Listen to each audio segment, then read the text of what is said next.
Today on the newscast, what America can learn from Israel when it comes to turning back the radical tide that's weakening the country from within. That's next.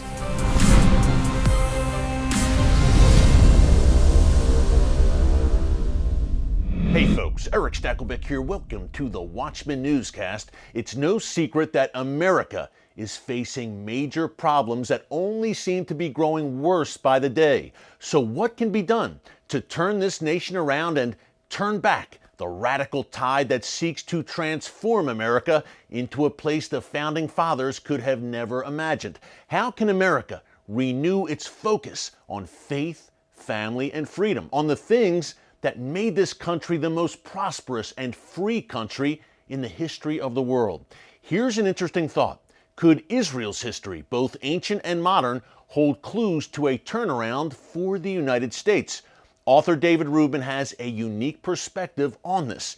David was born and raised in the U.S., but now lives in the biblical heartland of Israel, where he served as mayor of the biblical city of Shiloh in Samaria. David and his son, who was then a toddler, also survived a horrific terror attack at the hands of Palestinian terrorists. These life experiences have given David excellent perspectives that he's written about in his latest book, Confronting Radicals: What America Can Learn from Israel. Folks, as you are doing your summer reading, I highly recommend that you pick up this important book. You can get it at Amazon.com or wherever books are sold. I sat down with David recently at TBN's Jerusalem studio, where we discussed why appeasing radicals never works, why family and faith are key to an American revival, and why embracing socialism will lead America to ruin. Take a look. You've written this important and timely book, David, Confronting Radicals: What America Can Learn from Israel. You were recently in the States. You're from the U.S. originally. When you look across the pond right now at the United States, what do you see and why are you so alarmed to the point where you've written this book? It's very troubling. It's not something I wasn't aware of. But when I saw what came to be known as the George Floyd protests in America, city after city after city on fire, with riots, with looting, New York City, where I grew up, shut down, Macy's Herald Square all boarded up for fear of the rioters and the looters. And then I saw all the images of Americans' flags being burned and Bibles being burned, monuments to American heroes being torn down. And it became so crystal clear that what is happening is not peaceful protests against racism. It was so obvious, but it just became so crystal clear in my eyes. When I say confronting radicals, what America can learn from Israel, it should be said that the whole concept comes from the Bible. We have the verse in the writings of the prophets that says that Israel is supposed to be a light unto the nations. So what's a light unto the nations? Does it mean that everything we do is perfect? And no, obviously we're not. We're stiff-necked people. Yeah. We make a lot of mistakes. We've also had a lot of successes. So I say that Americans need to learn from our successes and our mistakes. Okay, so let's get to some of them. Okay, first of all, radicals. How do you deal with radicals? How do you confront radicals who are doing all of the things that I just mentioned? How do you stop them from doing what they're doing? Well, first of all, basic lesson number one, you don't appease radicals. In America, you have the riots and the looting and the burning down of American cities, which included a lot of anti-Semitism, by the way, burning of synagogues, vandalism of monuments to American heroes. And so what was done in response? Well, a lot of the mayors and governors decided, well, they're going to sort of give a little bit. They don't agree with the defund the police movement. They don't think that it helps to take away funding from police, but they wanted to appease them a little bit. So they announced that they're in favor of partial defunding of the police. You don't pander to terrorists, haters, and radicals. That's You'll never number be one. woke enough. One of the things I think Israel does right, David, there are Jews from every background, every nation here, every shade of skin color, but you all get along. It's like one big family here in Israel. America right now, everyone is at each other's throats, it seems like. How have you built that cohesion to bring such a diverse group of people from nations around the world to their ancestral homeland, and you've made it work and thrive? In Israel, as you said, we're one family, and I can't say we don't have fights within the family. You look at Israeli politics, it's quite unwieldy and it needs correction. But that's an important point, that you can correct things. If you correct things without honoring what came before it, without honoring the foundations, then you're just going to let the whole thing fall apart. Now, in America, there are strong foundations. The United States was built on strong Judeo-Christian foundations.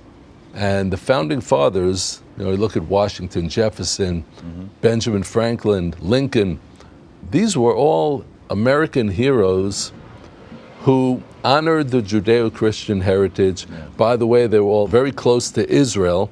I'm not talking about the modern state of Israel that was established in 1948. I'm talking about Israel in the full historical sense.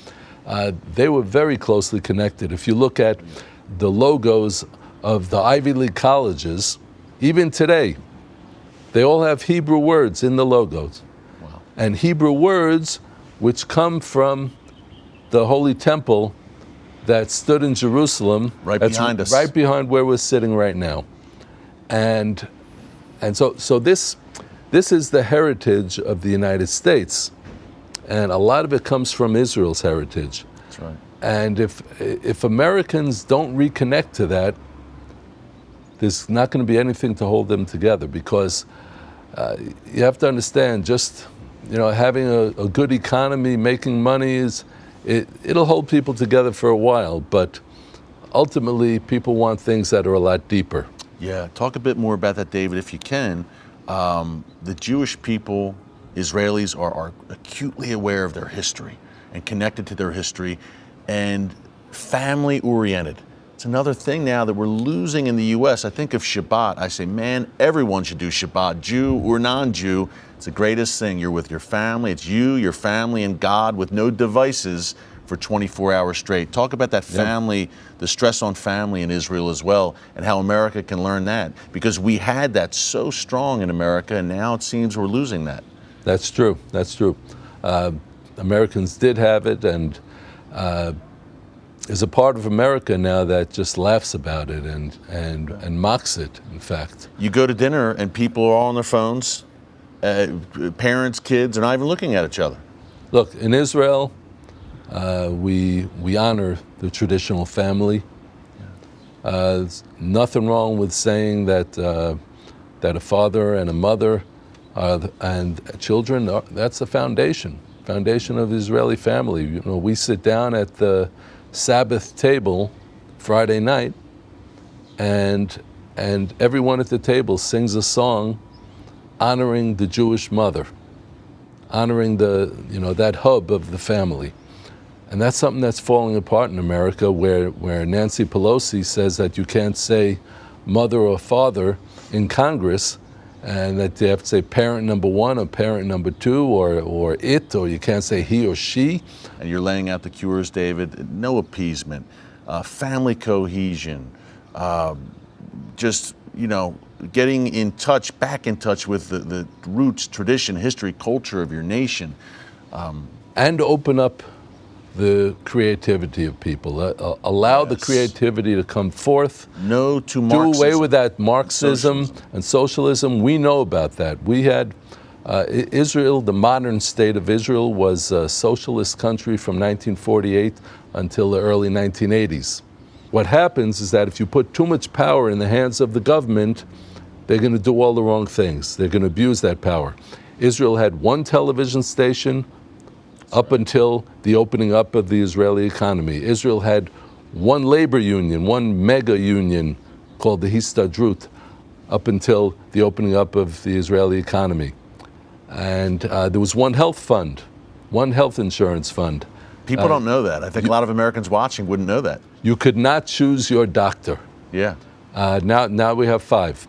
And, so there is no question that socialism, which has been idealized in a lot of American colleges where 90% of the professors are Democrats, it has been idealized, and it shouldn't be. I'm telling you, from the Israeli experience, we today have a roaring free market economy, and we love it. That's right.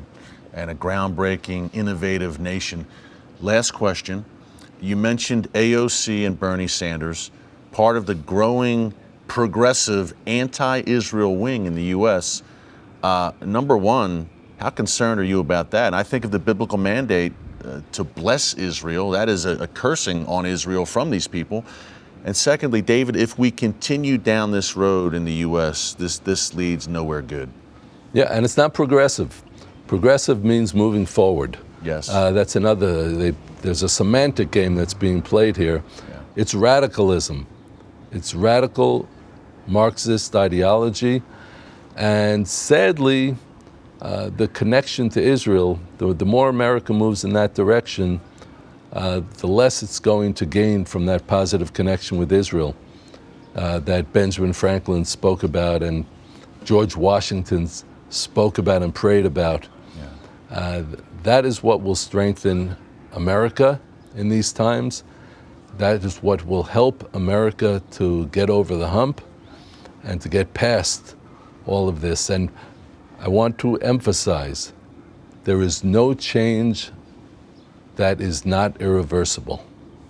And conservative Americans have to start working at the grassroots level through education, get on the school boards, through the media, wherever possible, and work to change the system. Thanks again to David Rubin for joining us. It's a great book with a very unique perspective on America's problems and the solutions, all drawing on Israel's experience. It's a fascinating and important read, and again, you can pick up Confronting Radicals by David Rubin at Amazon.com or wherever books are sold. Now you can see my interview with David and other fresh new material tonight on the Watchman TV show on TBN. If you like the newscast, you will love our 30-minute weekly TV show. You can catch it every Thursday night at 10 p.m. Eastern Time and Fridays at 6:30 p.m. Eastern, only on TBN. And folks, let's pray for revival, because if America does not turn back to God, we will continue to decline. To whom much is given, much will be required. Thanks so much for joining us here today on the newscast. Until tomorrow, God bless you. And remember, never hold your peace. Hey everyone, thanks for checking out the Watchman Newscast. If you enjoyed this episode and want to see more, make sure you go ahead and hit the like button, click subscribe, and tap the bell icon to turn on notifications for new Watchman Newscast episodes every weekday.